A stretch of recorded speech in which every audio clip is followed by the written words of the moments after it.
പല്ലിലുള്ള alignment ഇഷ്യൂസിന് braces ചെയ്യണോ aligners ചെയ്യണോ എന്നുള്ളൊരു കൺഫ്യൂഷൻ പലർക്കും ഉണ്ട്.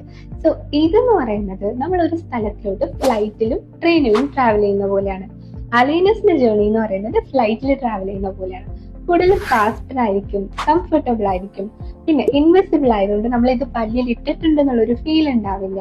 ആൻഡ് ഡോക്ടറിന്റെ അപ്പോയിന്റ്മെന്റ്സ് വളരെ കുറവാണ്, നമുക്ക് സ്വയം തന്നെ അത് മാറ്റി വെക്കാനായിട്ട് പറ്റും. ആൻഡ് കൂടുതൽ കംഫർട്ടബിൾ ആണ് നമ്മുടെ അലൈനേഴ്സിന്റെ ജേർണി. 3D ട്രീറ്റ്മെന്റ് പ്ലാനിംഗ് ഒക്കെ യൂസ് ചെയ്യുന്നതുകൊണ്ട് നമുക്കൊരു പ്രഡിക്റ്റബിൾ ആയിട്ടുള്ള റിസൾട്ടും അലൈനേഴ്സിന് കിട്ടുന്നുണ്ട്. വെറാസ് ഇൻ ബ്രേസസ് നമുക്ക് എല്ലാ മാസം ഡോക്ടറിന്റെ അപ്പോയിന്റ്മെന്റ് മസ്റ്റ് ആയിട്ട് ചെയ്യേണ്ടതാണ്. കംഫർട്ട് കുറച്ച് കുറവായിരിക്കും compared to aligners and food റെസ്ട്രിക്ഷൻസും ഉണ്ട്. സോ ഡെഫിനറ്റ്ലി ഇതിൽ ഏത് ട്രീറ്റ്മെന്റ് ചെയ്താലും നിങ്ങളുടെ പല്ലിന്റെ അലൈൻമെന്റ് കറക്റ്റഡ് ആവും. എന്തൊക്കെയാണെങ്കിലും പക്ഷെ കൂടുതൽ സ്മൂത്തർ ആയിട്ടുള്ള ഒരു ജേർണി നമുക്ക് അലൈനേഴ്സ് ട്രീറ്റ്മെന്റ് കൊണ്ട് കിട്ടുന്നതാണ്.